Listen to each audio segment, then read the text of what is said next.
मेरे कितने बच्चे अल्लाह बोल अल्लाह बोल मुँह क्या नहीं अम्मी अबू मेरा ਹੋਆ ਤੈਨੂੰ ਨਜ਼ਰ ਨਹੀਂ ਆਉਂਦਾ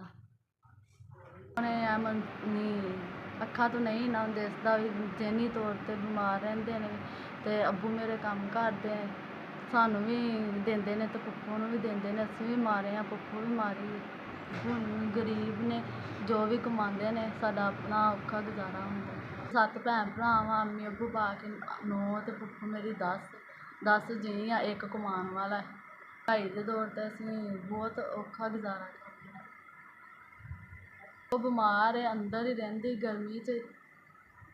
ਨੇ ਅਤੇ ਮੈਨੂੰ ਦਵਾਈ ਲਿਆਣ ਕੇ ਦੇਵੋ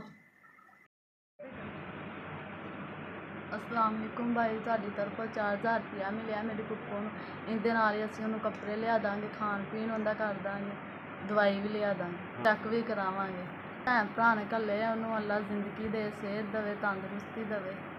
ਜਿੱਥੇ ਵੀ ਰਹਿੰਦੇ ਜੋ ਖੁਸ਼ ਰਹੋ ਸਲਾਮਤ ਰਹੋ ਅੱਲਾ ਤਾਲਾ ਤੁਹਾਡੀ ਜ਼ਿੰਦਗੀ ਲੰਮੀ ਕਰੇ क्या दिन दाटे ਤੁਹਾਨੂੰ ਜ਼ਿੰਦਗੀ ਦੇਵੇ ਸਕੂਨ ਦੇਵੇ ਪੁੱਪੂ ਮੇਰੀ ਨਹੀਂ ਬੋਲਦੀ ਇੰਨਾ ਦਵਾਈਆਂ ਖਾਂਦੇ ਕੁਛ ਅੰਦਰ ਹੀ ਰਹਿੰਦੇ ਗਰਮੀ ਵਿੱਚ ਬੱਤੀ ਵੀ ਬੰਦ ਹੋ ਜਾਵੇ ਅੰਦਰ ਹੀ ਰਹਿਣਾ